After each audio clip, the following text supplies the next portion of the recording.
Assalamualaikum warahmatullahi wabarakatuh.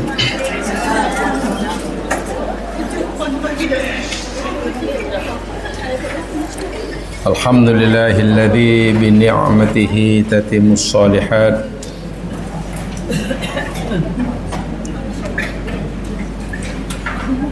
wa bi masaibihi tukaffirus sayyi'at wa tarfa'ud darajat.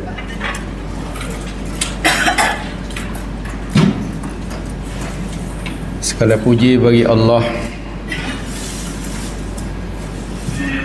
Tuhan yang dengan nikmatnya sempurnalah segala kebaikan, dan dengan musibahnya terampun segala kesalahan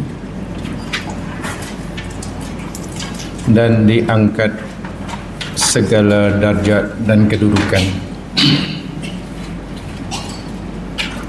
Asyhadu an la ilaha illallah wahdahu la syarikalah wa asyhadu anna Muhammadan abduhu wa rasuluh.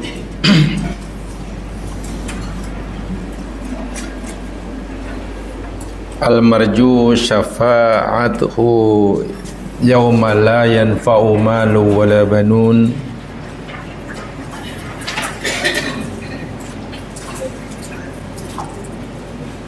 Kami bersaksi bahwasanya tiada Tuhan yang berhak disembah melainkan Allah semata, dan kami bersaksi bahwasanya Nabi Muhammad itu adalah hambanya dan utusannya,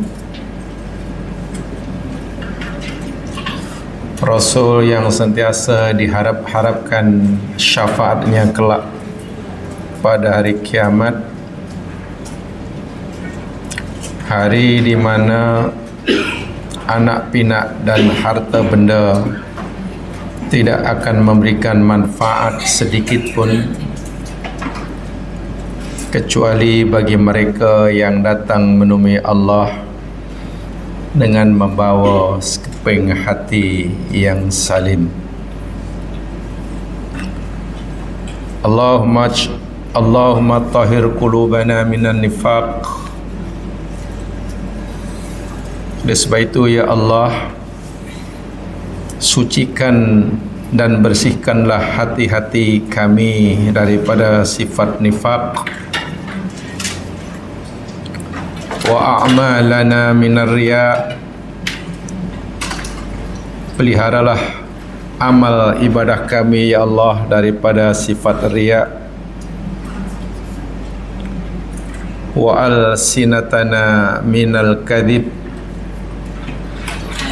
Jaga dan peliharalah lidah-lidah kami, ya Allah, daripada bercakap bohong dan dusta. Wa a'yunana minal khiyanah. Peliharalah pandangan mata kami, ya Allah, daripada pandangan khianat. Innaka ta'lamu kha'inatal a'yun wa ma tukhfis sudur. Sesungguhnya Engkaulah, ya Allah, Zat yang maha mengetahui pengkhianatan pandangan mata dan yang maha mengetahui setiap apa yang terlintas dalam hati hamba-hambamu. Allahumma faqihna fid din wa alimna ta'wil. Alimna ma yanfa'una wanfa'na ma 'allamtana warzuqna ilman walhamdulillahi ala kulli hal. Amin ya rabbal alamin.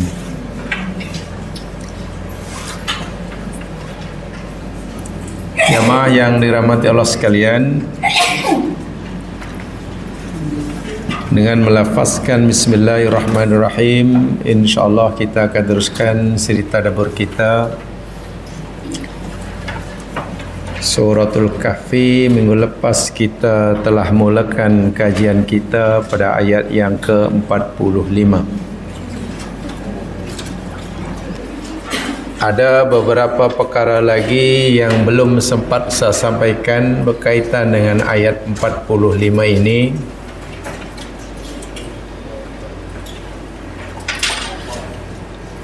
Ada 3 poin penting sebenarnya dalam ayat 35 ini yang Allah nak sampaikan,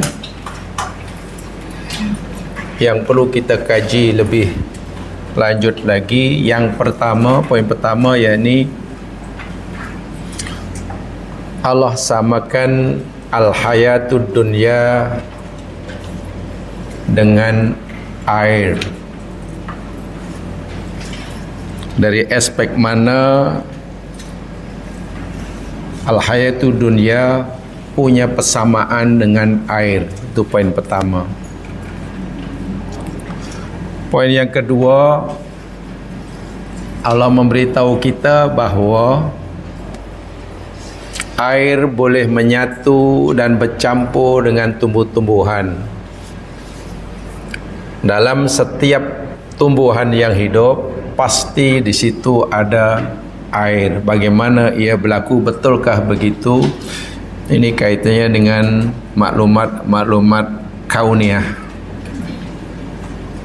Dan yang ketiganya yakni kalimat ar-riyah, yang dalam itu diartikan angin. Riyah. Minggu lepas sempat saya sampaikan perbezaan antara ad-dunya dengan al-hayatud dunya.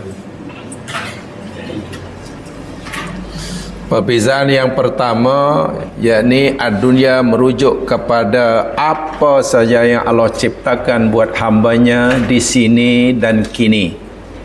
Bumi, langit dan isinya. Itu ad-dunya. Sementara al-hayatud dunya yakni gaya hidup seseorang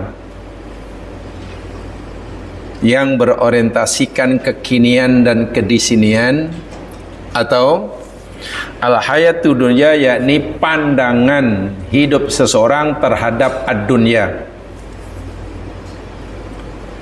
Kalaulah segala nikmat yang Allah ciptakan buat kita hanya digunakan untuk laibun, lahwun, zinatun, tafakhurun, takaturun, itulah al-hayatud dunya. Jadi al-hayatud dunya letaknya dalam diri kita, bagaimana kita memandang nikmat Allah ini. Tapi kalau orang melihat, memandang, menggunakan segala nikmat untuk kepentingan akhirat, ya kita tidak, itu bukan al-hayatud dunia, tapi hayatul akhirat. Kita gunakan ilmu, kita gunakan tenaga, kesehatan, harta benda, kekuasaan untuk kita mencari bekalan akhirat, untuk kita senang di sana. Itu bukan hayatud dunia, itu hidup akhirat. Jadi kita sudah memulakan hidup akhirat itu di sini. Tapi jika orang menggunakan segala nikmat hanya untuk lalazitata, ingat lalazitata? Itulah al-hayatud dunia. Akhirat, pergi akhirat tidak membawa bekalan sikit pun. Wa'iyadzubillah, ta'udzubillah. Itu satu. Yang keduanya, yang ini yang penting sekali, ad-dunya atau al-hayatud dunya, lebih banyak kalimat ad-dunya seperti yang saya sampaikan, dia bukan benda. Ad-dunya bukan benda, sama ada benda hidup maupun benda mati. Tapi ad-dunya adalah sifat. Saya ulangi, ad-dunya bukan merujuk kepada benda, sama ada benda hidup maupun benda mati. Dia tidak merujuk pada barang, tidak merujuk pada hewan, tidak merujuk pada gunung, tidak merujuk pada manusia. Tapi ad-dunya bermaksud kata sifat. Makna ad-dunya yakni yang dekat. Hari telah kita pelajari yang dekat, yang rendah, apa lagi? Yang nah, itu mana dunia. Sehingga walaupun kalimat dunia makna pertama tadi merujuk segala nikmat yang Allah ciptakan buat kita di sini, bumi langit dan isinya, ingat Sifat semula jadi bumi, langit dan isinya, gunung, ganang lah, harta benda lah, air ke, hujan ke, apa saja, itu hanya sementara. Yang dekat, yang rendah, karena ada yang tinggi. Saya nak ambil satu contoh. Salah satu nikmat yang Allah berikan pada kita di sini, yakni buah pisang. Betul? Betul ya? Buah pisang itu termasuk ad-dunya atau al-hayatu dunya? Adun, ya. Tapi pisang yang Allah berikan ini sifatnya yakni dunya. Dunya mana apa tadi? Yang rendah. Karena ada pisang yang tinggi nilainya. Dunya, pisang, dunya makna kedua yang dekat kan?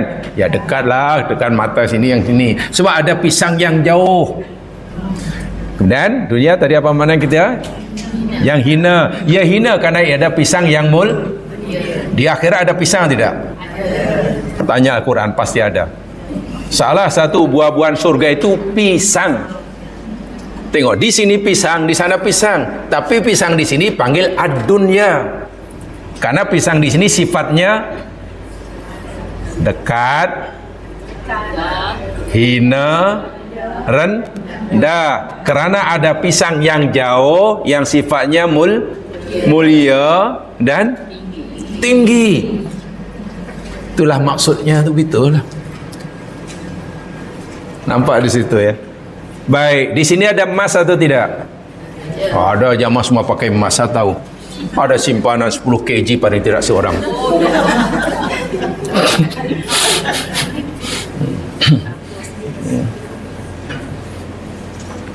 Ada emas, ya. Tapi emas di sini namanya, yang di sini yakni dunia kan? Emas ad-dunya atau al-hayatu dunya? Ad-dunya.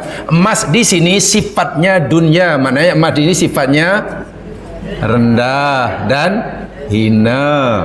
Karena ada emas yang tinggi. Dan dalam Al-Quran ada tak nikmat surga berupa emas yang Allah sebutkan? Ada, mereka pakai gelang-gelang emas. Ada emas juga. Di sini ada emas. Tapi yang di sana tinggi, mulia. Itulah mana dunia tu. Jadi kalimat dunia itu benar-benar mengingatkan kita. Karena ia hanya rendah, hina, sekarang, ya jangan terperdaya. Begitulah maksudnya. Jika terperdaya nanti kehilangan nikmat yang tinggi, nikmat yang mulia. Paham ya? Itu makna ad-dunya. Ad-dunya. Baik, yang kedua yang saya sampaikan, ini itu sudah tambahan minggu lepas untuk agar tidak salah faham. Itu tambahan minggu lepas ya, agar nyaman tidak salah faham. Salah faham tak boleh, punya faham yang salah pun tak boleh. Jangan salah faham dan jangan punya faham yang salah. Kedua-duanya tak boleh. Salah faham tak boleh kan? Bahaya tak salah faham? Punya fahaman yang salah? Kita boleh juga. Jadi itu saya tekankan. Baik, tadi saya katakan dalam ayat ini Allah umpamakan. Mathal itu perumpamaan.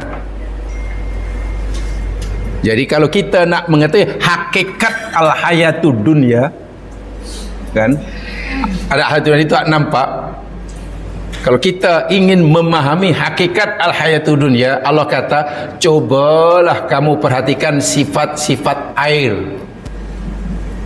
Karena al-hayatud dunya Allah samakan dengan apa? Air. Lalu dari aspek mana? Wajhut tashbih dalam bahasa Arabnya. Wajhut tashbih, segi persamaan, persamaan air dengan hayat itu siapa? Yang pertama, persamaannya sama ada al-hayatunya atau air ya, kita lihat airnya lah, sebab hayatunya tak nampak.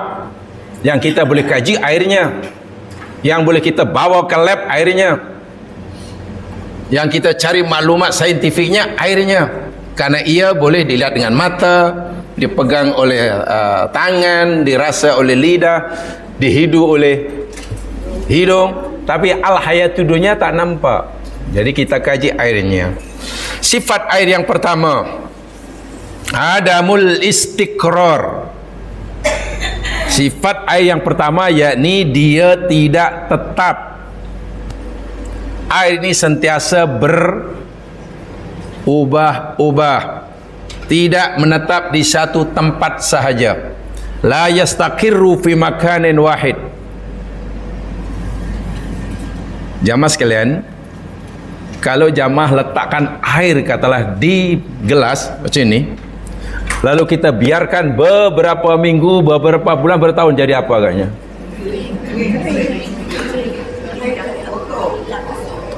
Kering. Kalau menguap, kalau kita tutup kotor. Dia tidak tetap sifatnya, sentiasa berubah, dan berubahnya bukan menjadi semakin cantik, tapi semakin Allahu Akbar walillahil hamd.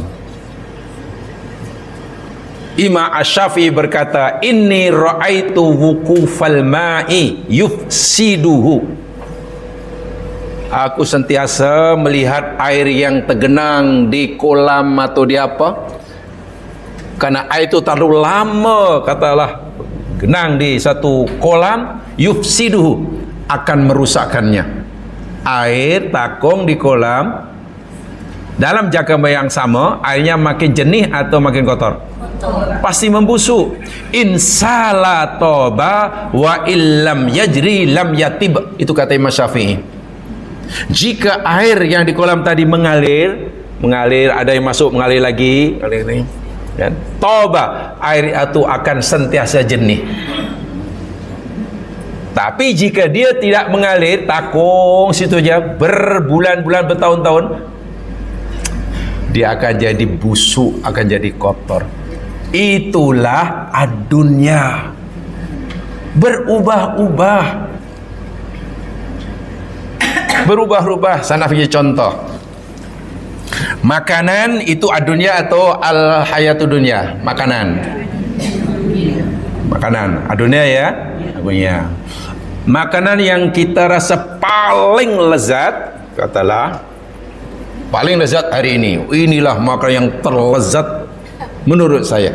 Walaupun menurut orang lain mungkin tak samalah. Itu lezat itu kan subjektif lah, subjektif relatif. Kata A lezat, kata B katanya. Sebab itu jangan mencelah makanan, jangan apalah. Lidah masing-masing mah, kan, masing-masing. Makanan yang lezat, makanan itu adalah dunia. Ingat, sifatnya macam air, tidak tak berubah, dan perubahannya bukan makin baik, tapi makin. Anda makan makanan yang paling lezat hari ini, kali pertama makan pasti rasa nikmat. Makan kali kedua insyaAllah masih terasa nikmat. Coba makan makanan yang Anda rasa paling lezat 1 hari 3 kali selama 1 bulan. Apa rasanya? Baru pindah rumah, ya seminggu, seronok yang luar biasa. Bak istana rumahnya, seronok luar biasa, bahkan tak boleh tidur. Ya, kali pertama, hari pertama, minggu pertama, dah duduk situ 57 tahun. Nyesal aku rumah ni, memenat aku. Dulu bukan main seronok, boleh naik turun tingkat 3, 1, 3 lari. Sekarang duduk bawah tak nak berani ke atas. Kalau berjalan ke atas tak berani turun. Ini menyiksa. Bukan bendanya itu berubah, macam mana tiba-tiba memberi kesan yang berbeza. Anda pergi ke satu tempat peranginan yang paling seronok, cantik pemandangannya, luar biasa. Hari pertama tinggal itu, bak di surga, pemandangan cantik apa. Tapi coba duduk di situ selama 6 bulan setengah, tengok pandang 6 bulan setengah, jadi tak cantik. Itulah air, perubahan, sentiasa berubah, tidak tetap. Dan masalahnya berubahnya bukan makin cantik, tapi makin. So itu Imam Ghazali kata, kalau air itu takung di satu tempat, lama-lama akan rusak. Kalau air tak mau rusak, tak boleh takung, mesti mengalir. Mengalir. Ada yang datang, ada keluar, ada masuk, ada keluar. Harta benda, kalau kita ingin jadi baik, mesti begitu. Allah bagi di tangan kita sekejap, keluar balik. Allah bagi, keluar balik. Allah. Kalaulah harta Allah berikan itu seperti itu, insya Allah harta menjadi baik. Tapi kalau Allah bagi, simpan. Allah bagi, simpan. Allah simpan. Ya, pasti kita akan sengsara. Sebab itu dalam agama Islam, jika kita ingin bahagia dunia akhirat, dalam memanfaatkan ad-dunya atau harta benda, Ibu Haris pernah saya katakan, jadi kita mesti mengamalkan 3M yang sangat muhari. Itu ada tafsir surah Ad-Duha. Dulu pernah belajar surah Ad-Duha ya? Ad-Duha sudah ya? Sudah? Dan yang belajar daripada dahulu, bukan yang numpang bas tengah jalan. Yang dari awal surah Ad-Duha sudah kan? Sudah, dulu sudah. Jangan kata belum, nanti bohong, nanti balik bingung. Dalam surah Ad-Duha bila kita tafsirkan, salah satu cara yang paling tepat kita berinteraksi dengan harta benda ini 3M. M pertama, mencari.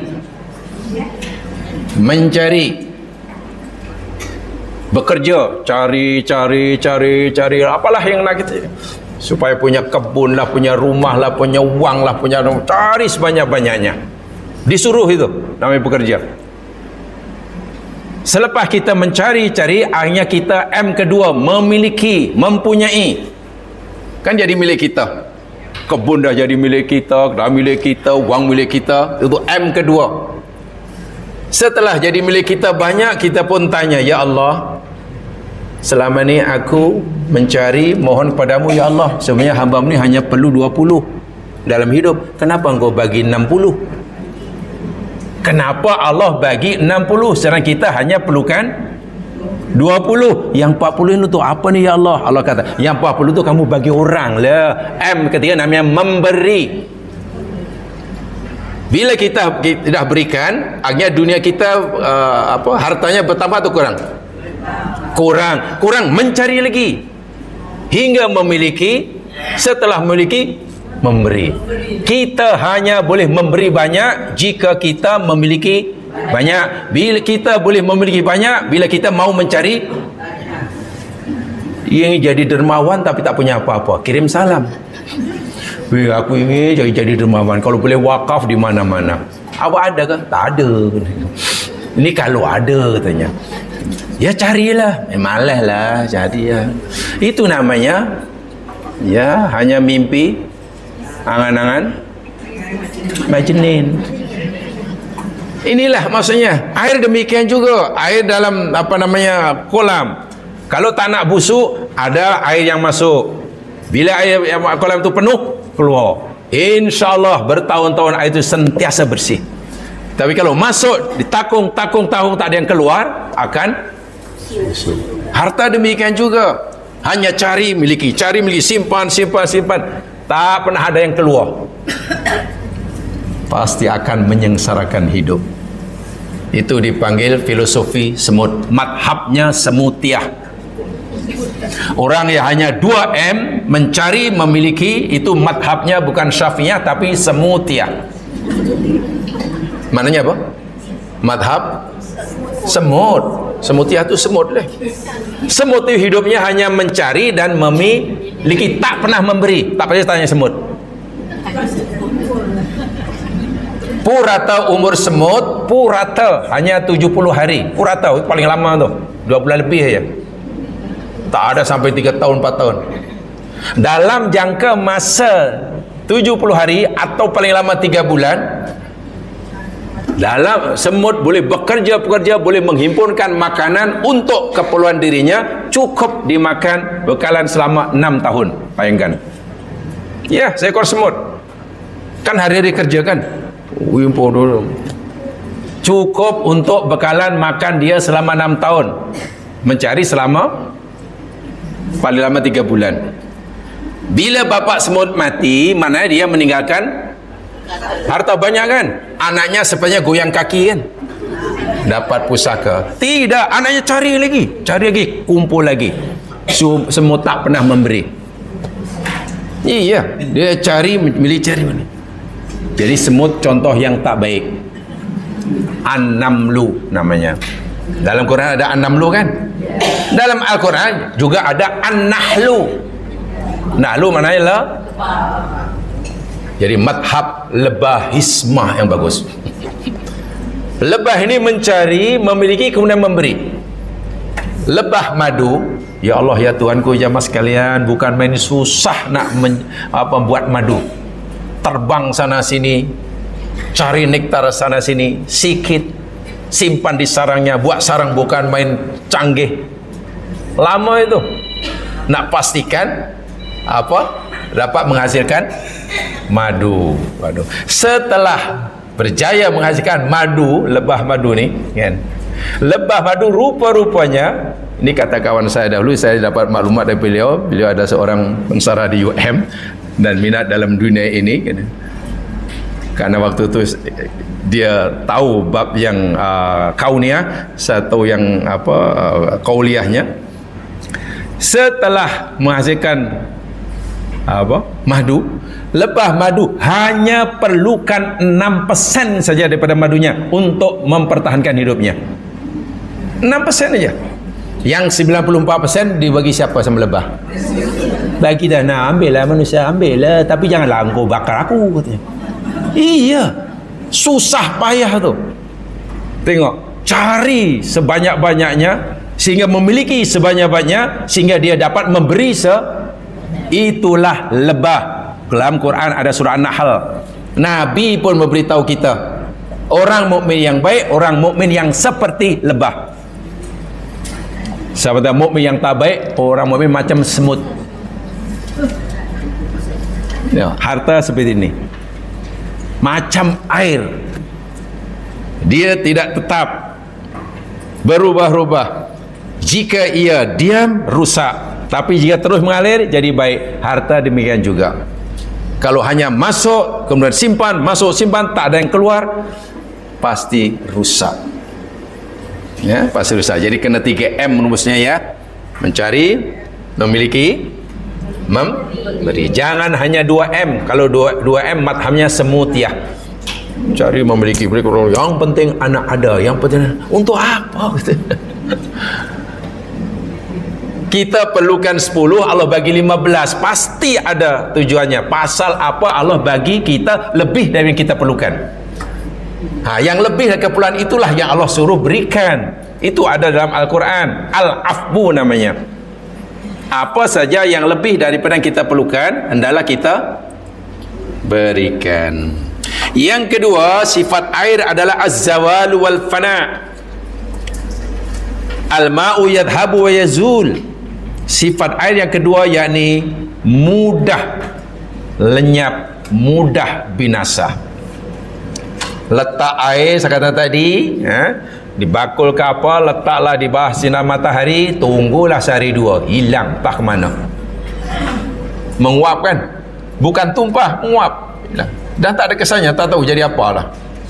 Apa? Menguap ya, menguap ke menguap? Kalau menguap itu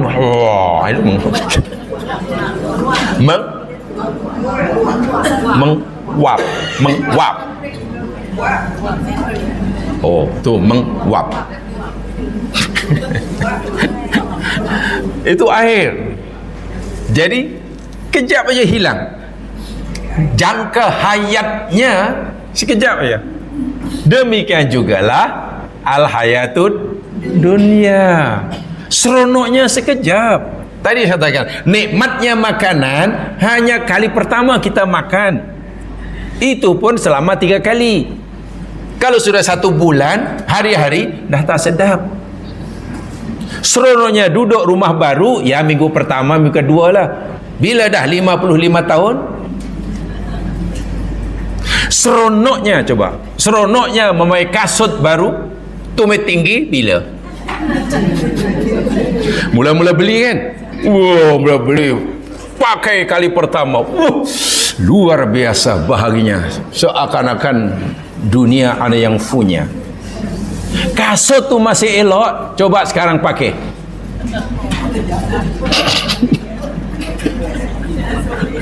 Dulu bolehlah umur 18 tahun pakai kasut tu, wah, seronok sekali. Sekarang dah 18 terbalik, masih nak pakai kasut yang dahulu membahagiakannya, menyengsarakan. Dan itulah memang dunia, macam air, sekejap aja seronoknya, sangat-sangat sekejap. Ini sifat-sifatnya, sifat-sifatnya. Yang ketiga, air sifatnya yakni al-fitnatu wal ighraq. Air itu adalah ujian. Ujian. Maksudnya apa? Man yadkhulu fil ma'i qad yabtal. Siapa saja yang masuk dalam air, tidak mungkin dia tidak basah. Betul ya? Air, tidak ada siapapun yang masuk dalam air yang tak basah. Yang tak basah. Kalau dia masuk air lama-lama, ya qalu. Ya iyalah. Air bila sedikit bermanfaat untuk minum, untuk masak, untuk cuci, untuk mandi sikit. Tapi jika air bah, empangan pecah, air laut naik ke darat yang jumlahnya yakni puluhan ribu gilin. Air boleh sikit memberi manfaat, tapi kalau banyak, Allahu Akbar, merupakan madar, musibah. Aduh ya, demikian juga. Bila sikit insya Allah bermanfaat, tapi kalau banyak, sikit maksudnya yang kita ambil tu yang kita perlukan, gitulah. Tapi kalau yang tidak kita perlukan pun kita simpan, ya kita tenggelamlah. Korun agaknya jamaah sekalian, kalau makan roti berapa sekali makan? Korun orang paling kaya kan? Kalau makan roti sekali makan berapa keping agaknya? Korun ini manusia ya, bukan jin. 50 keping habis? Tak habis.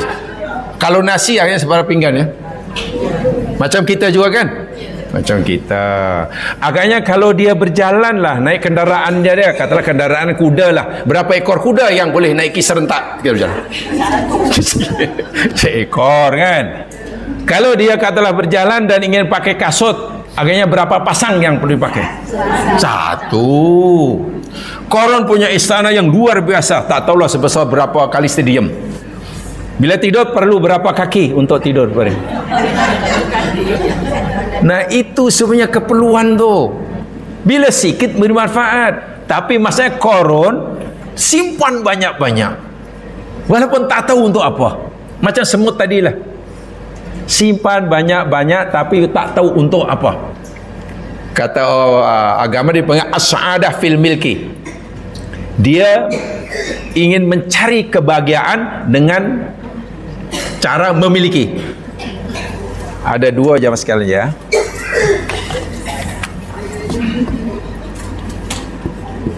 Apa sa'adah maknanya? Apa sa'adah? Minta maaf, ada yang nama sa'adah? Kebahagiaan. Sa'adah tu kebahagiaan. Orangnya Sa'id, lelaki. Perempuan Sa'idah. Perempuan Sa'idah, kalau lelaki Sa'id. Sa'adah ini, yang sekarang kebahagiaan ni ada dua macam. Ada orang yang mencari sa'adah fil milki. Ada orang yang ingin mencari sa'adah fit tasarrufi. Tasarrufi.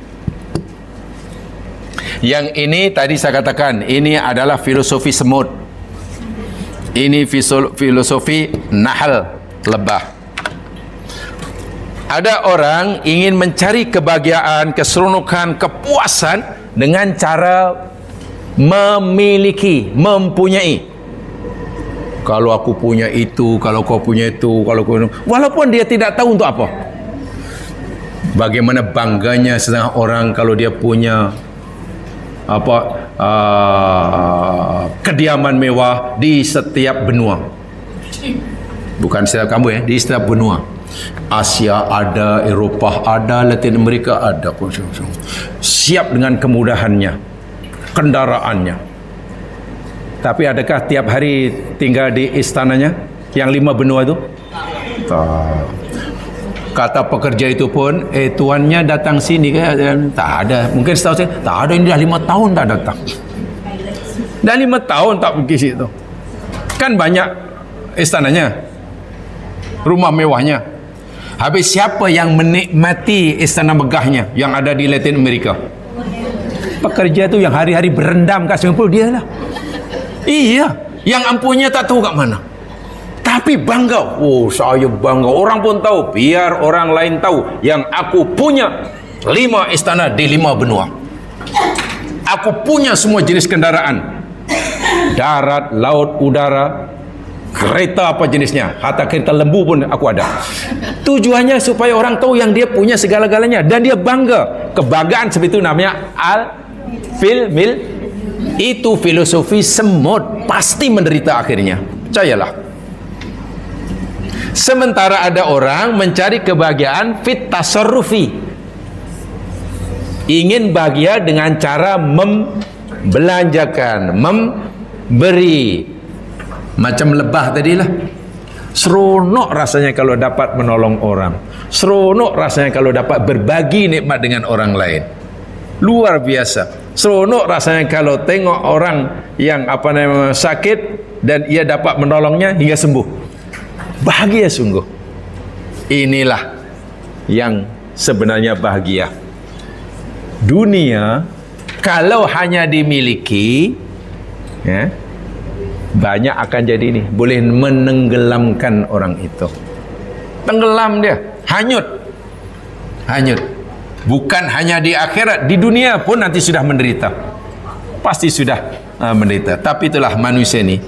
Dan Allah, Nabi beritahu kita, memanglah watak semula jadi manusia yang buruk itu. Ini yang pertama ini dalam hadis Nabi yang sahih, lau kana libni adama, kalaulah anak Adam yang mempunyai wadin min dhahabin, 1 lumbung emas. Apa Nabi kata? Jika anak Adam ni telah memiliki 1 lumbung emas, itu kaya tu, lumbung emas 1. Apakah cukup? Tak, labtagha, pasti akan mencari yang lagi. Dah punya 2 cukup? Tak. 3? Allah sendiri kata alhaakumut takatsur hatta zurtumul maqabir. Nabi kata, dan tidak ada sesuatu yang boleh memuaskan perut anak Adam. Karena kalau nak 1, nak 2, nak ini, nak illa turafifi, kecuali bila mulutnya sudah dimasuki tanah. Maksudnya apa ya? Ya bila sudah qalu lah. Kalau qalu baru puas. Tapi masa meninggal itu pun jiwanya menderita. Tak menderita macam mana? Jiwanya meronta-ronta. Itu dunia. Sikit membahagiakan, banyak menenggelamkan. Menenggelamkan. Ya pasang payung ke apa ke macam tu. Ya pasal alhamdulillah, inilah kesan daripada tajuk air. Sikit memberi manfaat, kalau banyak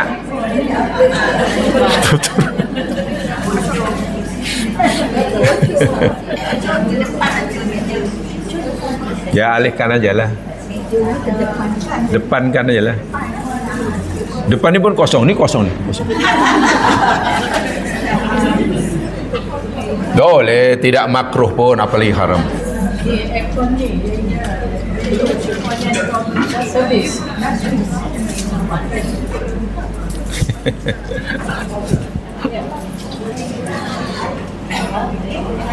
Jadi ringkas kata jamaah sekalian, ulangi, itulah beberapa sifat air yang Allah samakan, yang al-haidullah diafikan dengan air. Sifatnya pertama yakni berubah-ubah, tak ada yang tetap. Kalau bahagia hari ini, esok boleh jadi sengsara. Sehat hari ini, minggu depan sakit. Kaya tahun ini, minggu depan mungkin jatuh lingkup. Mungkin dihina oleh orang hari ini, dimaki orang ini, mungkin bulan depan jadi orang yang dihormati. Dunia ini sakitnya tidak berkekalan, senangnya pun tidak karena dunia itu macam air. Dan air akan berubah, air akan menjadi baik kalau air itu mengalir. Suatu harta benda adalah dialirkan, jangan dihentikan. Allah bagi kita dilalui sekejap, lebih macam itu aja lah. Tadi 3M tadi. Kalau tidak, Imam Syafi'i kata, aku sering melihat genangan air yang akhirnya merusakkannya. Jika air itu mengalir, ia akan jadi baik. Wa illam yajri lam yatibi. Tapi jika dia tidak mengalir, ia akan rusak. Sikit memberi manfaat, tapi bila banyak menimbulkan madarat. Baik, itu sedikit persamaan. Yang keduanya, ini adalah maklumat kauniyah. Dalam ayat itu Allah nyatakan bahwa air hujan yang turun itu fakhtalata bihi nabatul ardi. Ya, ini maklumat kauniyah ya, karena kita belajar Al-Kahfi, jadi maklumat yang ada di sebalik ayat itu yang kita kaji. Apa makna fakhtalata bihi nabatul ardi? Ayat 45 ni lah, kita masih bicara itu. Apa maknanya? Ada yang tahu maknanya? Fakhtalata bihi nabatul ardi. Lalu bercampurlah air itu dengan tumbuh-tumbuhan di muka bumi. Ini ayat 45 tu, ayat 45 ni. Bukan ayat 54, baru 45. Ya, baru 45, bukan 54. Dalam ayat ini Allah beritahu kita, air hujan yang aku turunkan itu, kata Allah, kemudian ikhtalata. Ikhtalata itu bercampur betul-betul sebatilah dengan tumbuh-tumbuhan. Jamaah sekalian, seperti mana yang kita ketahui, dengan dia boleh lihat dengan mata kepala kita, boleh kita kaji dengan berbagai perangkat ilmu yang ada hari ini. Dari air hujan yang turun dari langit ke bumi, masuk ke dalam tanah, maka lalu ia digunakan oleh semua jenis tumbuh-tumbuhan menjadi subur, ya, rumput ke, padi ke, gandum ke, pokok durian ke, semuanya memerlukan air. Tidak ada satu pun benda hidup yang tidak memerlukan air. Itu telah kita pelajari dahulu. Melalui ayat ini, ya, yakni Allah memberitahu kita yang air itu bercampur dengan apa ya ini? Tumbuhan. Zaman dahulu ada orang zaman sekarang yang mengkritik Al-Quran tentang perkara ini. Mereka kata Al-Quran itu silap memberi maklumat. Karena mereka kata semua air yang disedut oleh tumbuhan kemudian lenyap, apa tadi? Menguap. Apa tu bahasa Melayunya? Menyejat. Menyejat apa? Menyejat ya? Tahu menyejat? Menyejat. Menyejat, nguap itu saja.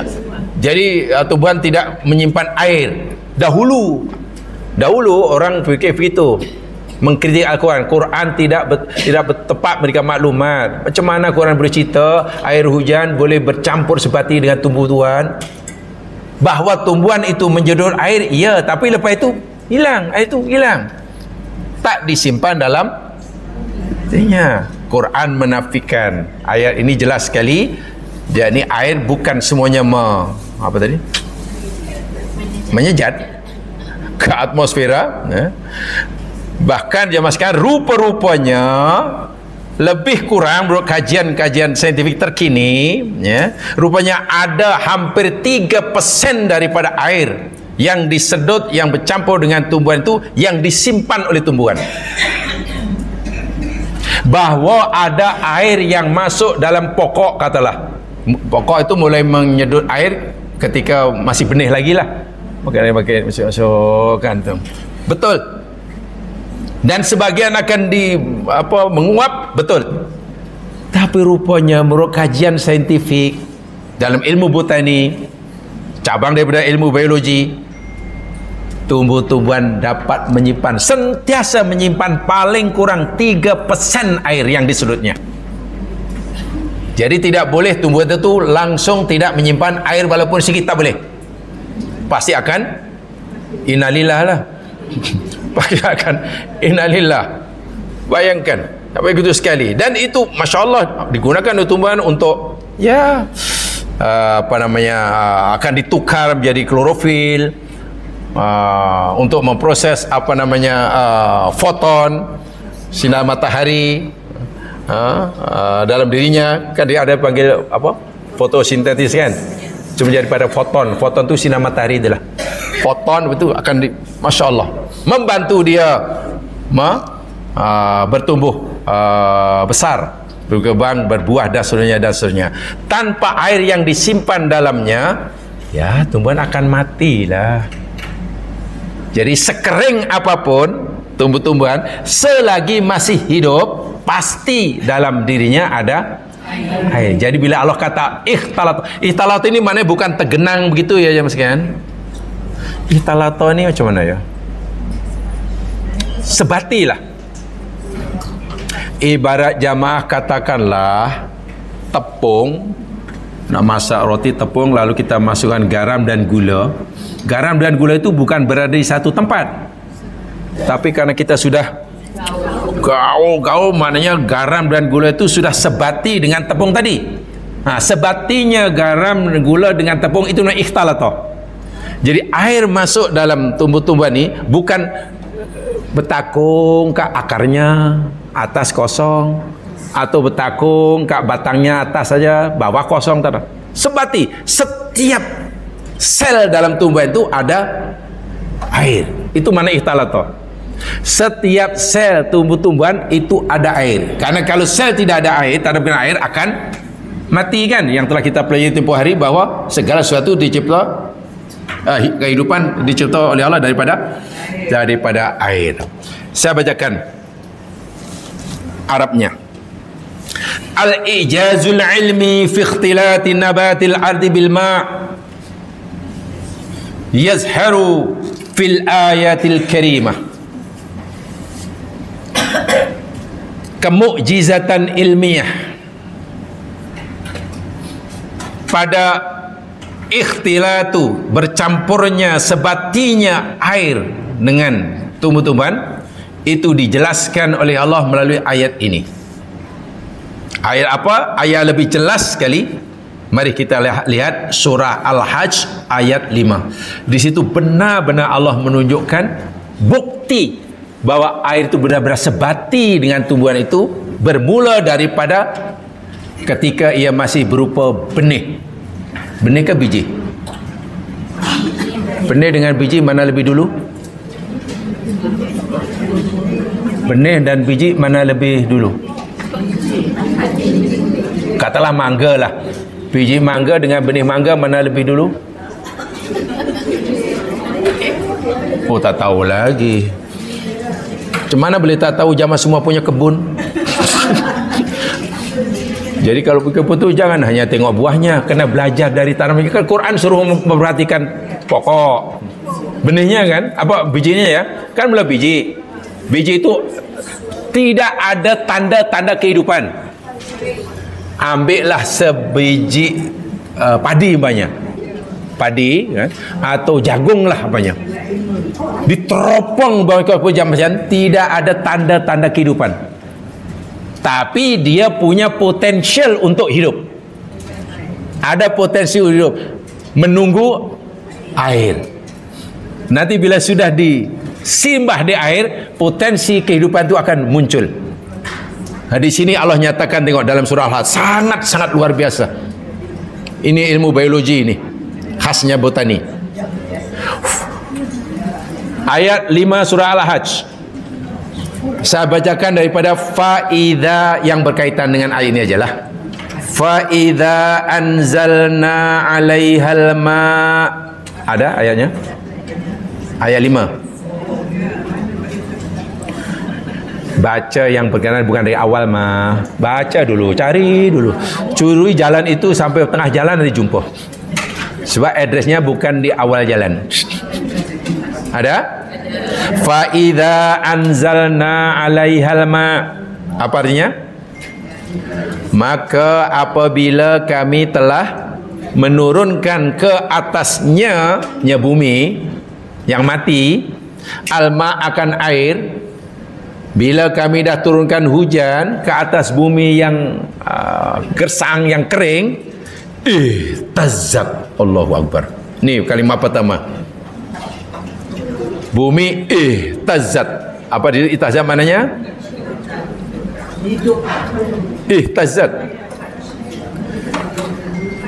Ihtazat tu zaman sekarang maknanya ihtazat tu yani bergerak, bergegar, bergetar.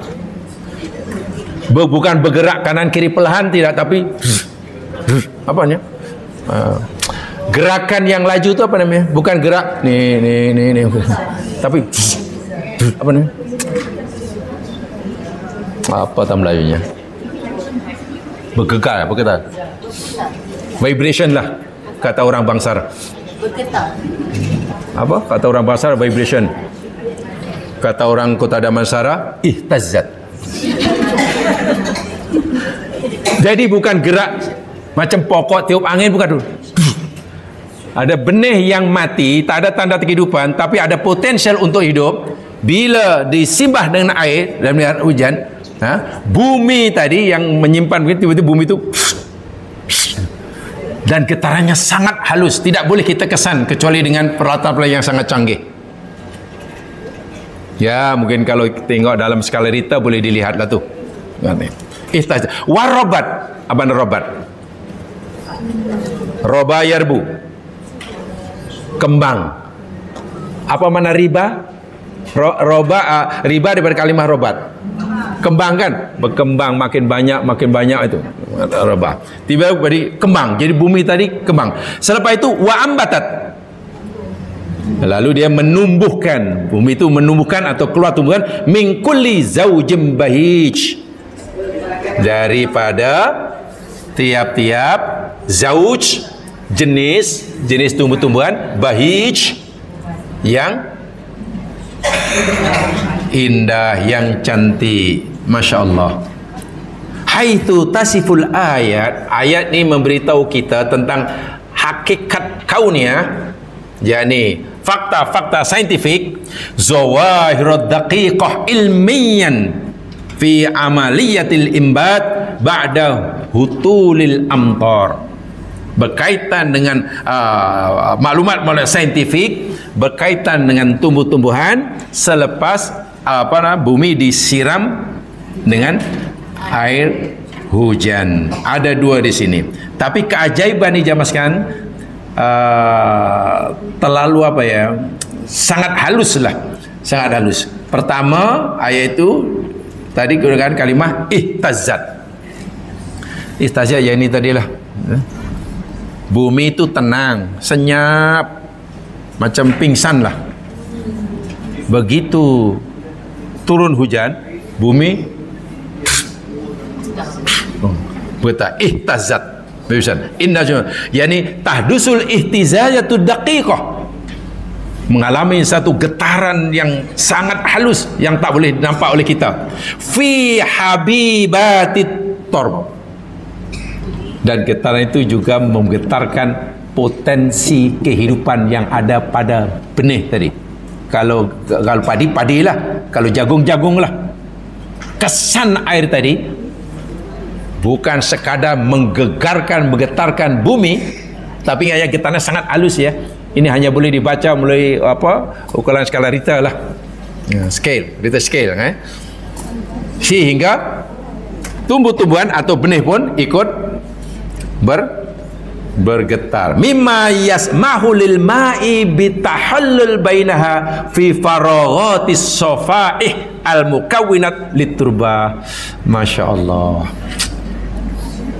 Molekul air yang sangat halus, H2O yang sangat halus, makin halus lagi, akhirnya dapat menembusi, bukan menembusi bumi masih kasar, lubang terlalu besar-besar, tapi mampu menembusi ruang-ruang pori-pori jagung, pori-pori padi.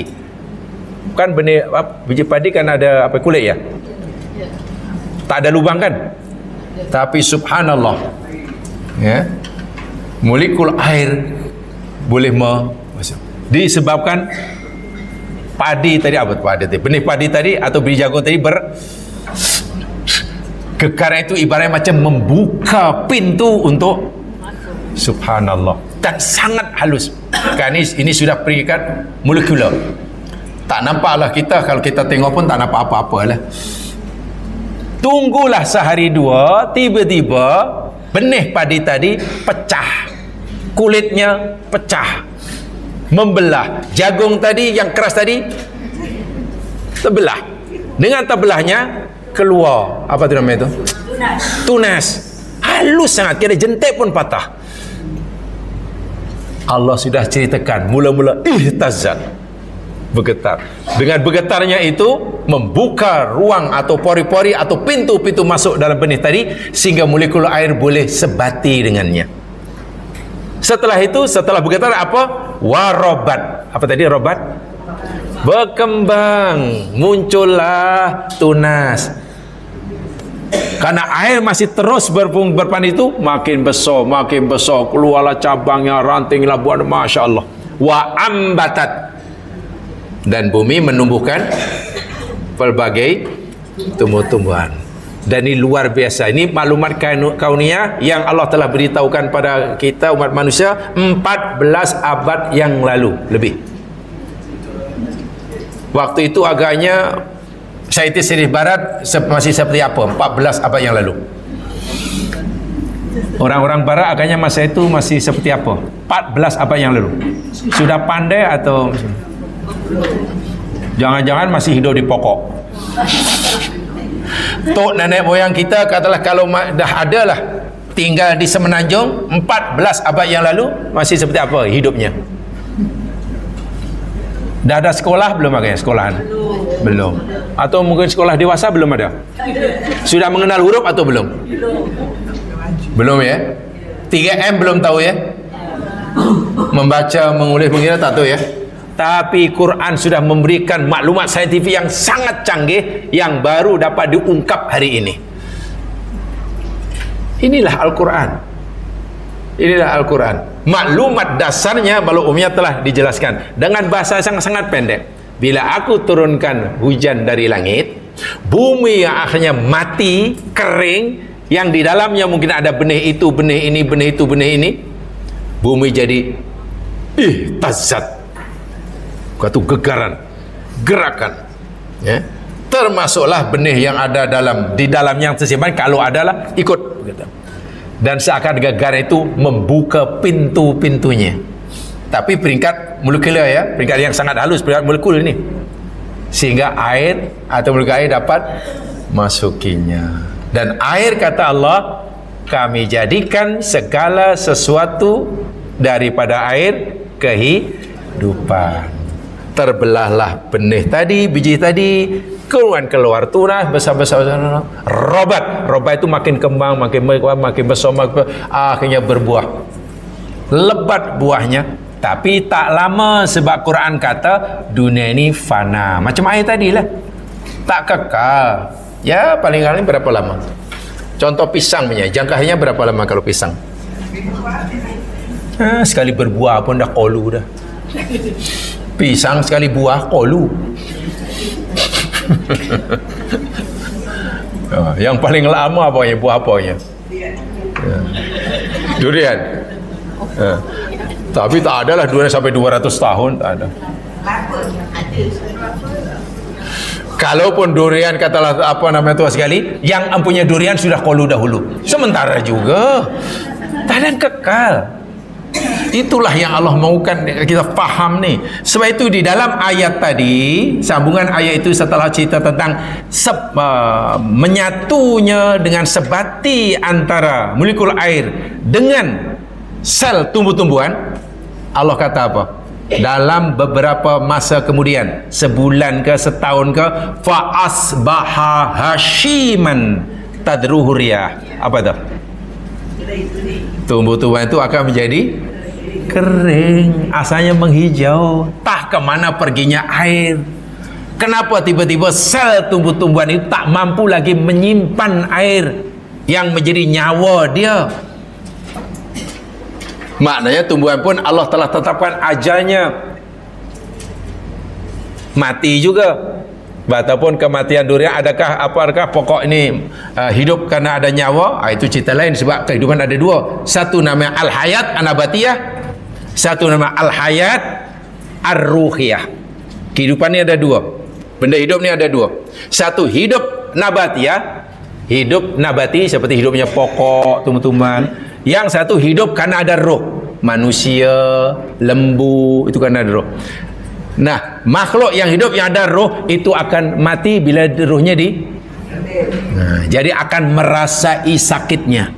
Sementara al-hayat an-nabatiyah, hidup nabati yang tak ada roh, contohnya pokok, dia matinya tak rasa sakit mah. Jadi alah, pokok rambutanku sedang nazak nampaknya. Ada pokok nazak ni apa kan? Dia tak rasa sakit karena tak ada roh yang itu dipanggil hidup nabatiyah.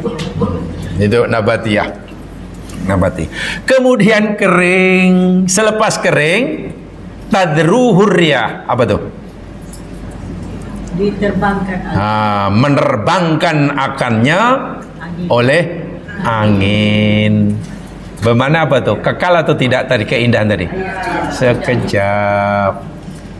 Ini hakikat. Nah, sekarang ini sampaikan dia masih yakni maklumat kauniyah tentang lafaz riyah. Riyah.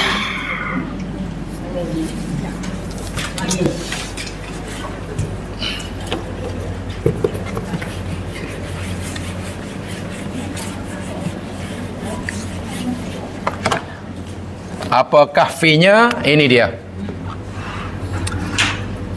Kalau mufrad, isim mufradnya, mufrad itu bentuk singular ya? Bentuk singular. Rihun, ar-rih. Ar-rih, ini mufrad. Kalau jamak, riyah. Betul ya? Riyah. Ini beza ni, penggunaannya berbeza. Mufradnya rih, jamaknya riyah. Dalam bahasa Melayu angin ni ada jamak atau tidak?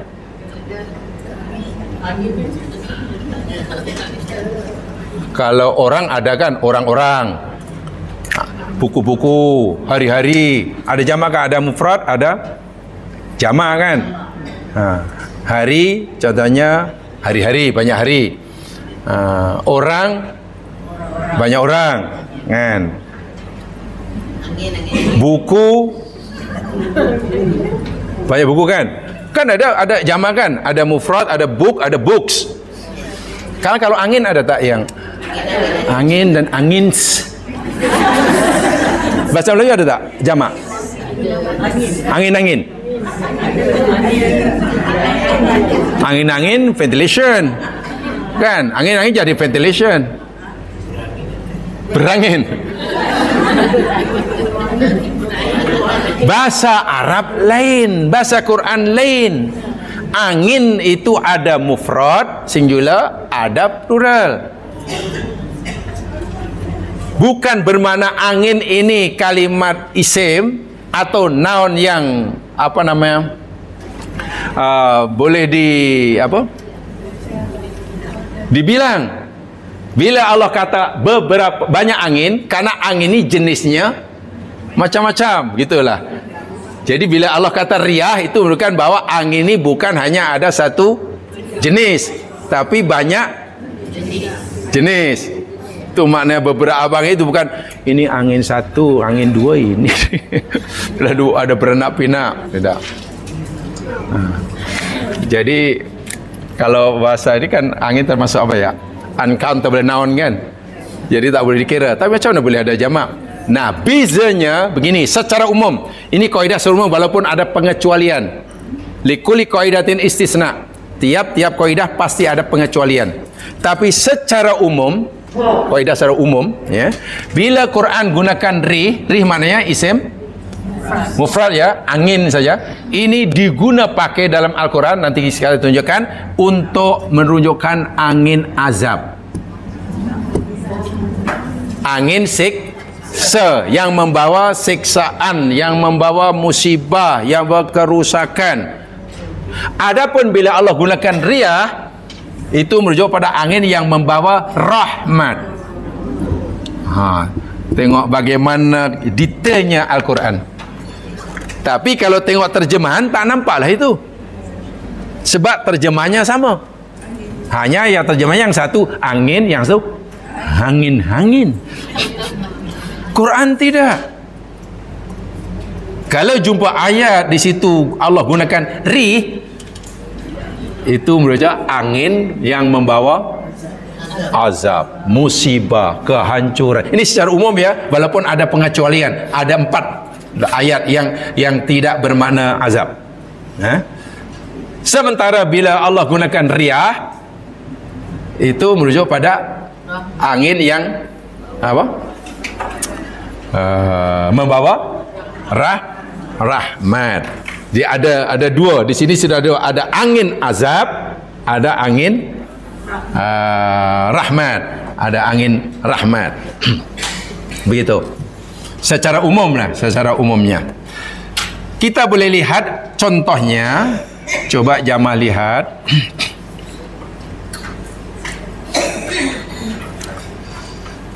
Allah Subhanahu wa taala berfirman, ini satu di antara contohnya ya, tidak perlu banyak-banyak.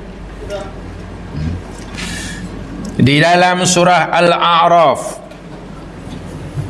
ayat yang ke-57. Kalau detail sangat nanti panjang, jadi contoh yang sederhana aja. Al-A'raf 57. Ini sekadar contoh.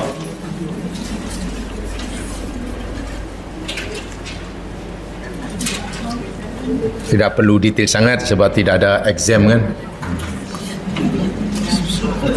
Tak ada exam dan bukan ada tugasan untuk buat skripsi, kata perlu. Al-A'raf 57. A'udzubillahi minasyaitonirrajim. Wa huwallazi yursilur riyah.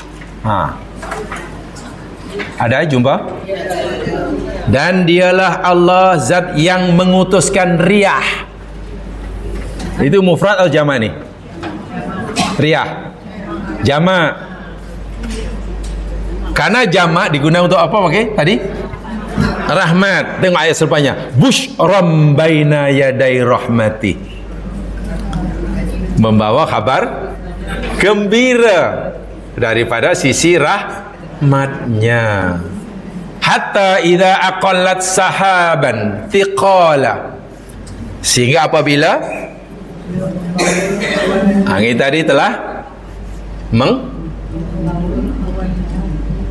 membawa, menggerakkan awan yang berat. Awan asal nipis ya, karena hanya uap air. Awan itu kan uap air saja, berselerak di sana sini. Oleh angin digerakkan sehingga berkumpul. Daripada uap air karena berkumpul jadilah penuh air. Di situ sudah mulai tercipta air. Karena ada proses al-iqsar kata Quran. Awan yang dikumpulkan di situ ada proses al-iqsar kalau bahasa Al-Quran. Kalau bahasa jamaah mungkin ada proses kondensasi. Itu ada di langit, di atmosfera. Suknahu li baladin mayyit. Kami halau, kami arak awan itu yang ada mengenai air tadi ke tempat atau bumi yang mati. Kemarau lah tu.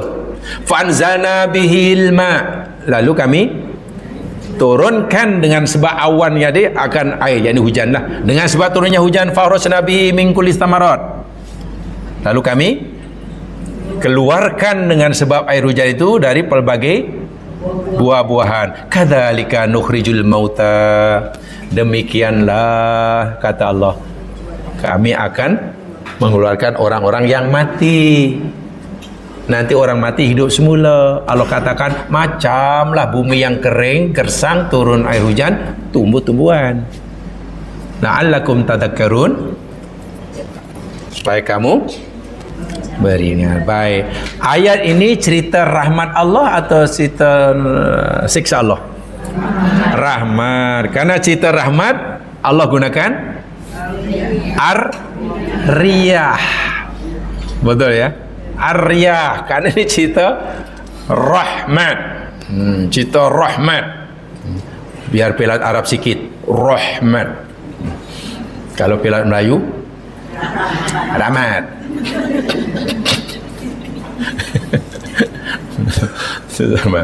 Sekarang mari kita lihat yang rih pula. Satu ayat sajalah. Yang rih tadi diguna pakai untuk apa? Untuk rih. Azab, siksa.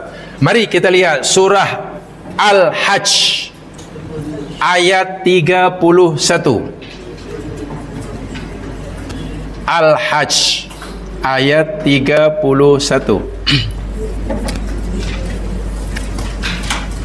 Surah yang ke 22.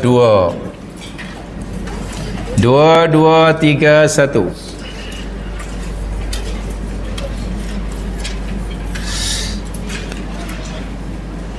Jumpa dah?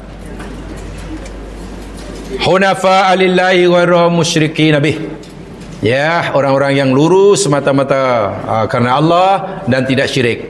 Bermula pada ayat ini. Wa may yusyrik billah, dan siapa saja yang menyatukan Allah, faka'annama kharra minas sama', maka seakan-akan seolah-olah dia jatuh daripada langit. Orang musyrik ini Allah ubah macam orang jatuh dari langit, terjun dari atas, tak pakai payung, tak pakai parachute, fatakhtafuhut tair. Ketika ia melayang-layang tadi, fatakhtafuhut tair, disambar di burung. Tentulah bukan burung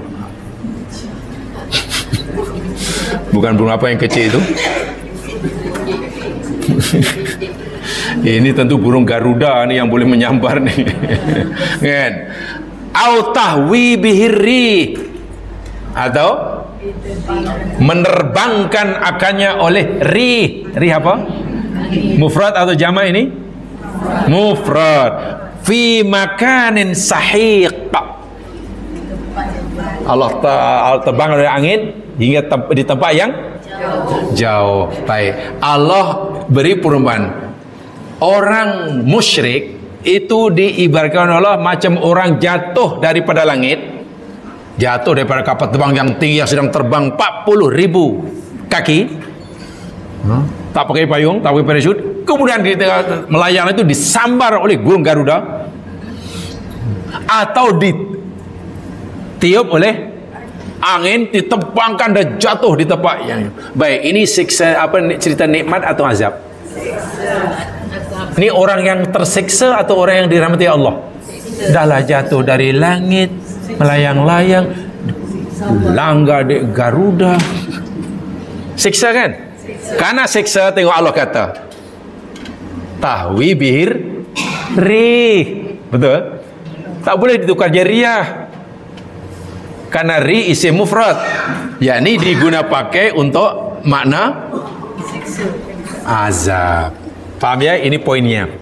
Kaidah umum, bila Allah gunakan rih, itu mana angin yang azab, berupa azab. Tapi bila Allah gunakan riyah, yang maknanya juga angin, ya angin yang membawa rahmat. Walaupun adalah pengecualian tertentu saja, itu tidak. Ini yang secara umumnya.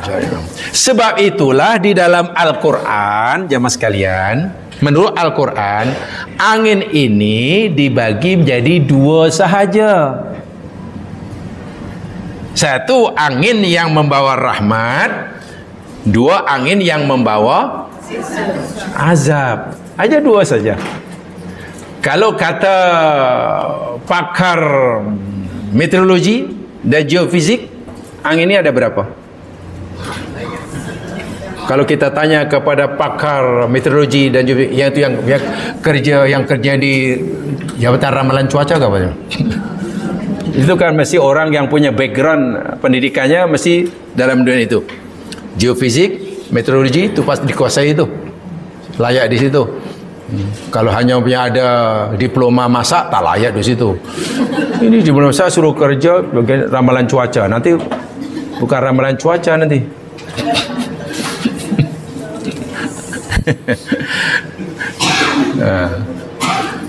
Betul, kalau menurut meteorologi pun angin itu hanya ada dua.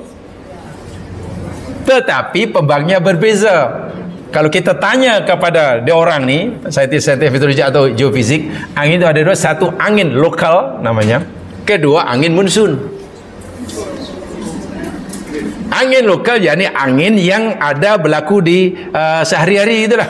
Ya, angin daripada darat ke laut, laut ke darat, lembah ke apa? Ke dataran. Ini yang hari-hari itulah. Itu angin daripada mana? Daripada Subang menghala ke Bangsar, dari Bangsar menghala ke Sepang, dari Sepang menghala ke JB. Ini angin darat, dan selalu hari-hari ada ni.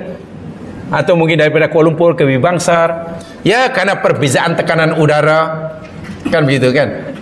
Mana umpamanya kawasan yang tekanan udara masih rendah, ya kan pergilah tinggi, kemudian ke rendah. Itu angin lokal namanya. Angin darat ada, angin laut ada, angin gunung, atau angin apa, angin lembah. Yang kedua namanya angin yang bermusim, bergantung pada musim, dipanggil angin monsun. Dan kita hanya mengenal dua, monsun barat, monsun timur. Di Malaysia hanya ada dua aja. Kalau bukan monsun barat, itu angin yang kaitan dengan musim. yakni angin monsun, contohnya angin yang bergerak daripada Asia ke Australia. Pergerakan angin itu daripada Asia ke Australia yang membawa hujan. Itu angin monsun barat. Kalau angin monsun timur, yakni angin yang berada daripada Australia ke Asia, baliklah. Yang itu berlaku pada musim kemarau. Itu pembagian menurut meteorologi. Tapi kalau tanya Al-Quran, lebih spesifik dan lebih canggih. Quran membagi angin, tadi ada berapa tadi? Ada dua juga. Tapi pembagiannya apa tadi? Satu angin rahmat, kedua angin azab. Kalau nak mengetahui yang rahmat yakni riyah, yang azab rih, itu untuk mengetahuinya. Lalu jenis-jenisnya, sifat-sifatnya, subhanallah. Angin rahmat ada 4, angin azab pun ada 4 jenis. Bermakna jenis angin menurut Al-Quran ada berapa? 8. Ada 8. Kalau tanya kepada pakar meteorologi, 2. Lokal dan Quran lebih canggih. Tak, mana ada 2. Itu hanya monsun, barat, timur. Itu pun lokal, darat ke laut, JB ke Negeri Sembilan. Quran ada 2. Ya. Kali ke Quran ya. Angin ya, angin Ar-rih atau Ar-riyah ada 2. Satu angin rahmat, kedua angin azab. Cara mengenalnya itu tadi, cara mengenalnya. Oh, yang ini azab. Oh, yang ini. Yang rahmat pula ada 4 jenis. 4. Yang azab pun ada 4. Allahu Akbar. Quran lebih dan semuanya ada dalam Quran. Dan saya yakin jamaah telah membaca ayatnya karena sudah hatam 60 kali. Ya, kalau dah hatam mana pernah baca lah. Sama ada perasaan atau tidak, wallahu alam. Ditanya, dah pernah pergi ke JB? Oh, selalu pergi JB. Ni dah. Lalu ni apa namanya, Negeri Sembilan? Tak perasan pula ya. Banyak pergi tapi tak perasan tempat yang dilawati. Pelik. Itu satu di antara kekurangan kita ya. Kita baca banyak kali tapi tak perasan apa yang aku baca. Ini maklumat yang luar biasa bisa. Dan Allah memberitahu kita, saya ulangi sekali, 14 abad lebih yang lalu. Dengan kalimat istilah yang sangat tepat. Jadi Al-Quran tidak memberi kita jenis angin ini jadi jenisnya, tapi lebih kepada sifat-sifatnya. Kalau angin itu sifat seperti ini rahmat. Kalau sifatnya seperti ini, azab. Yang rahmat yang pertama namanya angin, Allah sebut Al-Mursalat. Al-Mursalat. Lihat surah Al-Mursalat ayat pertama.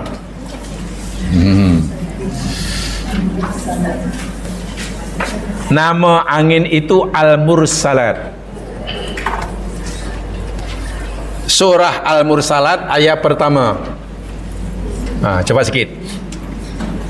Takut adzan minggu depan kiamat.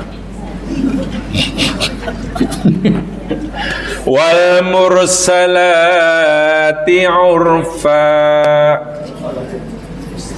Satu di antara tafsir yang diberikan oleh mufassir, mursalah itu merujuk kepada angin. Walaupun ada mufassir lain merujuk pada malaikat, tapi kan tidak disebut di situ. Jadi ayat ini tafsirannya terbuka. Ada yang tafsirkan ini, ada yang tafsirkan itu merujuk pada angin, ada yang tafsirkan juga pada jenis apa? Tugas malaikat.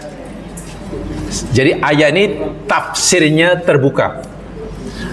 Dalam bahasa kami dahulu masa belajar, ayat ini yakni dipanggil multi tafsir. Tafsirnya bukan satu, tapi banyak. Di situ apa terjemahnya? Kalau terjemah yang ada di buku, wal mursalati urfa. Demi malaikat. Tapi demi malaikat kan kebanyakan. Tapi ramai juga musawi yang malaikat itu bukan malaikat. Demi yang mursal itu mana? Yang diutuskan. Bukan yang diutus oleh Allah ni apa? Malaikat, angin, banyak yang diutus. Jadi ada katakan kalau kita angin jadi dan demi yang diutuskan, mursal itu yang diutuskan. Jumlahnya banyak. Urfa yang membawa kebaikan.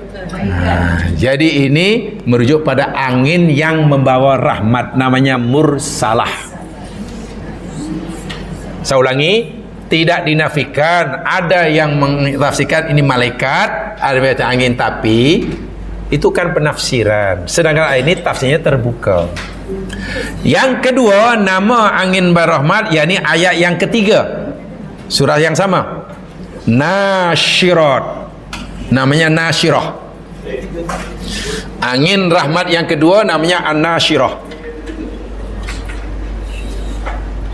Wan nasyirati nasyra. Apa artinya itu? Demi malaikat atau demi angin yang apa tuh? Menyebarkan rahmat. Allahu Akbar. Memang ada malaikat yang diutus oleh Allah menyebarkan, tapi juga ada angin yang Allah utuskan untuk membawa. Nah, ini nama angin yang kedua, Nasyirah. Contohnya tadi, dengan angin, sebab angin awan yang berselerak menjadi berkumpul. Dengan setelah berkumpul di atas lautan, karena sudah awan sudah mengandung air, angin gerakkan ke darat. Bayangkan kalau awan yang berkumpul yang sudah mulai air itu tetap di atas lautan, hujannya di mana? Hujan turunnya di mana? laut. Jadi orang yang di darat yang dah kemarau panjang tengok macam mana? Kempunan aja lah, apa lah gitu. Air laut naik ke atas, turun balik ke laut. Ya kita hanya apalah. Tapi Allah, angin, tolong gerakkan awan yang dah air itu jangan jatuh di laut. Letakkan sana. Li baladin mayyit, kata Allah tadi. Tolong gerakkan ke bumi yang kering. Masya Allah. Itu namanya nasyirat. Nama kedua. Yang ketiga, namanya al-mubasyirah. Mubasyirah, yakni angin yang membawa kabar gembira, yakni kebaikan tentunya lah, ya, kebaikan atau hujan tadi. Mubasyirah. Dan itu tadi dalam ayat yang kita pelajari tadi, surah apa tadi? Tadi sebelumnya tadi tentang riyah tadi. Al-A'raf. Ayat berapa tadi tu? Kan Allah kata, Allah yang mengutus angin busyram min baini yadai, betul? Yang membawa kabar gembira. Angin yang membawa kabar gembira atau angin yang menggerakkan awan kepada turun hujan, itu namanya mubasyirah. Yang ketiga, mubasyirah. Kan bawa rahmat kan? Yang keempat, angin yang membawa rahmat disebut dzariyat. Dzariyah. Lihat surah Az-Zariyat ayat pertama. Surah 51 ya. 51 ke 56. Az-Zariyat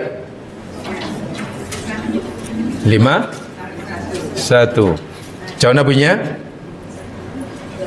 Ayat pertama, wadh-dzariyati dzarwa. Seperti mana surah Al-Mursalat tadi, di situ terjemahannya apa? Terjemahan yang ada malaikat kan? Demi malaikat yang apa tu? Zariyat, demi malaikat yang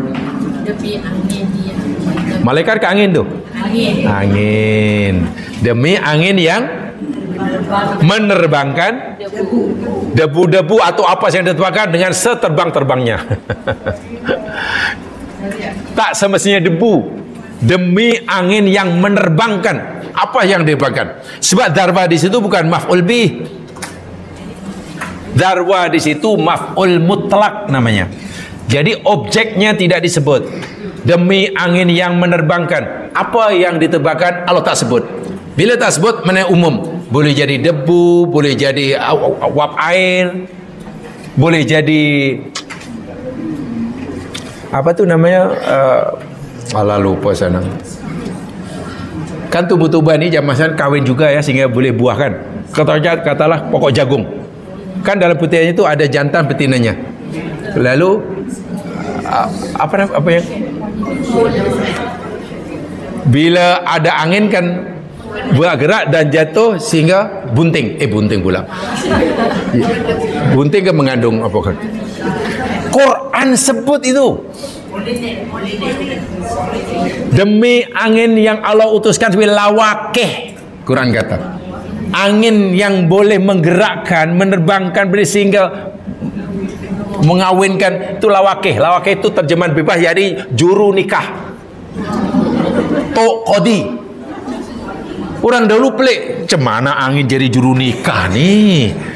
Rupanya betul, yang mengawinkan tumbuh-tumbuhan, juru nikahnya Allah lantik angin.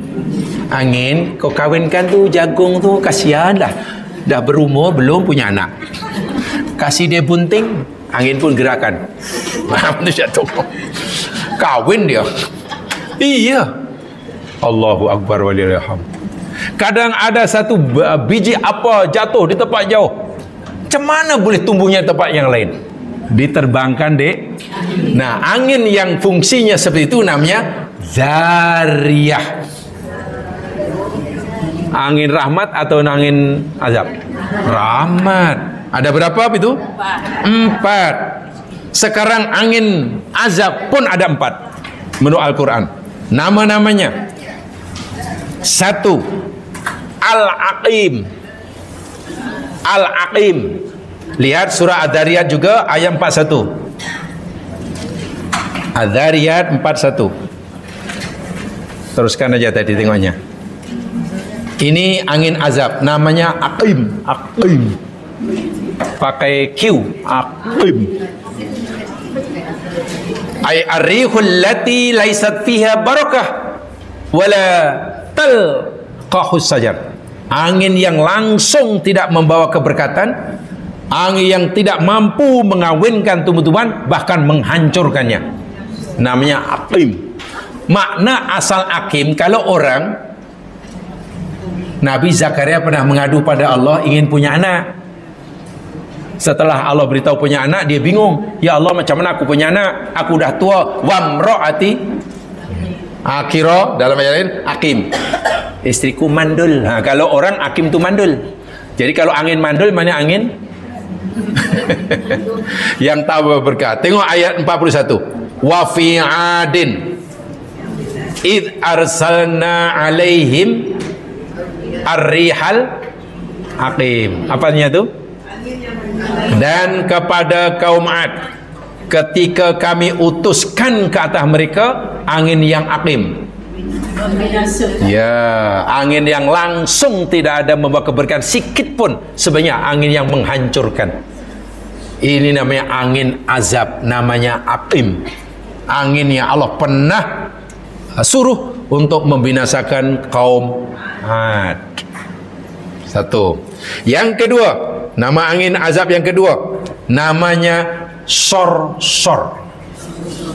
Sor-sor. Sor-sor. Ya, sor-sor. Ay asyadidul usuf ma'asiddati biriha. Angin sor-sor itu angin yang bertiup sangat apa? Laju, kencang, pantas, dan sangat sejuk. Diplay juga nih. Laju dan sejuk, bukan panas. Ya mas sekalian, kalau kita ada angin berembus dan panas, itu pun kita susah, kulit terbakar. Kalau angin bertiup sangat laju dan sejuk, minus 30 cm, macam mana kita? Kita jadi ais krim. Ya, angin sejuk minus 30 cm, jadi ais krim tiba-tiba. Angin sor. Lihat surah Al-Haqqah. Al-Haqqah. Al-Haqqatu mal-Haqqah. Ada? Ayat ke-6. Wa amma 'adun fa uhliku birihin sarsarin 'atiyah. Al-Haqqah ayat 6. Adapun kaum Ad, ya Allah nyatakan tadi dihantar, dilanyak oleh Aqim tu, angin itu yakni sor-sor. Adapun kaum Ad, maka mereka dibinasakan birihin dengan angin sor-sor. Angin sor-sor, angin yang bertiup kuat dengan temperature yang sangat-sangat sejuk. Atiyah. Atiyah itu mana yang melampaui batas dalam kelajuannya berhembus dan melampaui batas dalam kesejukannya. Mana sejuk yang level paling teruk lah, laju yang paling dahsyat, itu namanya atiyah. Kalau dalam bahasa anak muda, angin yang bertiup kencang memang laju gila dan sejuk gila. Itu sor-sorin atiyah. Itu nama kedua. Yang ketiga, namanya angin asif. Angin yang membinasakan, yang azab, namanya asif. Ain alif shad fa. Surah Yunus ayat 22. Yunus 22.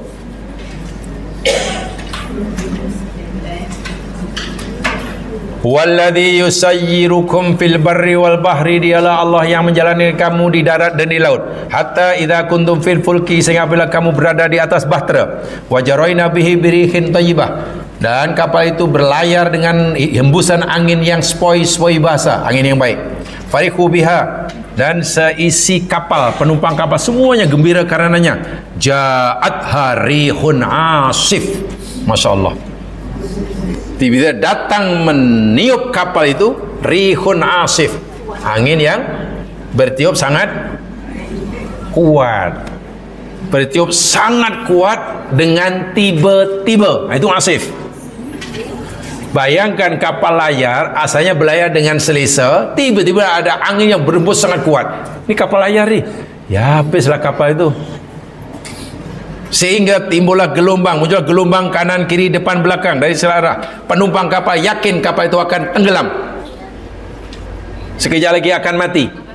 Semua penumpang kapal berdoa dengan ikhlas daripada Allah, tak ada yang sombong, semuanya merayu pada Allah. Nah, angin yang seperti ini namanya angin asif, pembinasa. Dan yang keempat namanya qasif. Nama angin azab namanya qasif. Qaf alif shad fa. Qasif. Surah Al-Isra ayat 69. Al-Isra 69. Jadi angin yang membinasakan, yang tidak akan menyisakan sikit pun. Menyapu habis. Kawasan bila ditiup oleh angin qasif, tidak ada yang tinggal. Jangankan hanya kandang ayam, KLCC pun lenyap. Jangankan hanya kereta kancil, bulldozer pun terbang. Angin seperti itu namanya qasif. Kekuatannya, energi angin sangat dahsyat. Al-Isra 69, Allah berfirman, am amintum ayyu'idakum fihi taratan ukhra. Adakah kamu merasa aman Allah kembalikan kamu padanya kali yang lain? Fayursila alaikum qasifam minarih. Lalu Allah mengutuskan ke atas kamu qasif, qasifam minarih, angin qasif.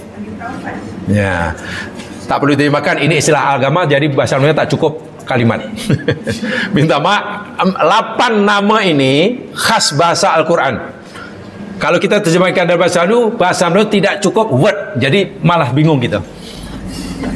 Sebab kalau kita dengan bahasa Melayu tak tepat, karena kita kekurangan kalimat, kekurangan vocab, sehingga nanti akan mengalami apa dipanggil, bahasa saya distorsi makna, distortion. Sehingga maknanya sudah tidak lagi apa? Ya, ada distortion lah. Fayurikukum bima kafartum. Lalu Allah tenggelamkan kamu dengan sebab kekufuran kamu. Tsumma la tajidu lakum alaina bihi tabi'ah. Kemudian kamu tidak akan dapati bagi kamu atas kami pengikut. Ada 4 nama angin azab, ada 4 nama angin. Itu pembagian angin dalam Al-Quran. Jadi menurut Al-Quran, angin dibagi jadi 2, angin azab, angin rahmat. Angin rahmat ada 4 nama, ada angin azab pun ada 4. Jadi semua jenis angin ada berapa kalau ikut Al-Quran? 8. Tapi kalau ikut apa tadi mitologi, 2 dan 1 darat, 1 lain, itu aja lah. 1 angin darat, kedua angin ikut musim, 2 je lah. Jadi tidak timbul di sana. Quran lebih menakutkan. Ada angin yang bawa rahmat, ada angin yang membawa. Jadi timbul ada dipanggil tabsyir, kabar gembira, ada panggil tanzir, peringatan. Sehingga bila baca angin dalam Al-Quran, timbul rasa takut, sekaligus timbul rasa roja. Roja itu harapan. Baca ini ada harapan, baca ini ada. Tapi kalau kita baca angin pembagian meteorologi, tak timbul itu. Ini angin apa? Ini angin laut lah, petang-petang sejuk lah. Ini angin darat, angin bukit. Ini angin monsun barat. Rojak dan khauf tak timbul. Kalau Quran lain. Karena memang Quran walaupun cerita tentang ayat kauniyah, ada aspek-aspek spiritualnya. Jadi aspek spiritualnya itu hendaklah boleh timbul harapan sekaligus rasa tak kaji itu. Ayat-ayat tadi jamaah boleh rujuk sendiri dan kaji lebih dalam. InsyaAllah nanti dapat maklumat lebih banyak lagi. Karena saya hanya bagi kunci, bukan ilmu. Tadi baru kunci ya. Saya bagi kunci, jamaah dengan kunci buka sendiri laci-laci ilmu, cari sendiri. Gudang-gudang ilmu, kunci sudah ada, tinggal buka. Saya belum bagi ilmunya, baru bagi kuncinya. Jadi jumpa laci, buka lemari, buka. Ilmunya masih di sana, masih banyak. Wallahu a'lam. Subhanakallahumma bihamdika asyhadu an la ilaha illa anta astaghfiruka wa atubu ilaik. A'udzu billahi minasyaitonir rajim. Wal 'asri innal insana lafi khusr illa alladziina aamanu wa 'amilus shalihaati tawassaw bil haqq wa tawassaw bis sabr. Assalamualaikum warahmatullahi wabarakatuh.